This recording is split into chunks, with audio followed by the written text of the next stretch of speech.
Hi, this is Lida Citroen, and I want to talk to you about a specific aspect of intentional networking that's often overlooked. When I go out and talk about networking strategies as a way to build your personal brand, a lot of people immediately think that networking means you're trying to connect with decision makers. Those are the people who can assign you direct opportunity, perhaps hire you, give you a contract, or in some direct way transact. But there's an often overlooked second category of networking contact that can be extremely valuable. Those are your information sources. What I mean by information sources are people that you come across in networking who have unique industry insight, who have information about trends or analysis that's helpful, or in some way can help you from an information standpoint, not necessarily from a direct decision-making standpoint.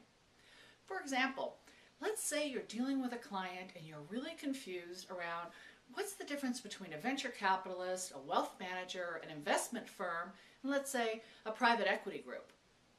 It's hard to ask your client that question because they're going to assume you already should know. So you can go to an information source in your network, perhaps somebody that you feel comfortable confiding in that this is a question you have and can they help you with it, and those people provide you valuable insight that you otherwise wouldn't have the opportunity to know. Years ago, I competed for a project working with a company in nanotechnology.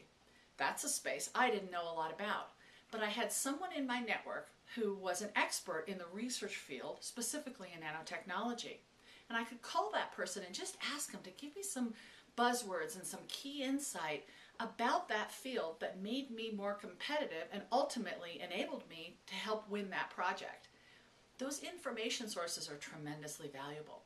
Just like any networking contact, you need to respect boundaries and know when you've overstepped your welcome, so to speak, and asked too much.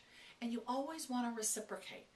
So just because somebody's giving you information, that's really valuable. And even though it might not be a contract or a job, that information might make you more competitive, and you need to reciprocate as if they did give you something that had more of a dollar amount attached to it. And at the end of the day, it's always about appreciation. Whether you're dealing with a networking contact who is a decision maker or an information source, make sure that they know how much you appreciate the help, support, and introductions and insight that they've given you. Appreciation goes a long way. I'll look forward to talking to you more about personal branding and how to grow your brand online and in person.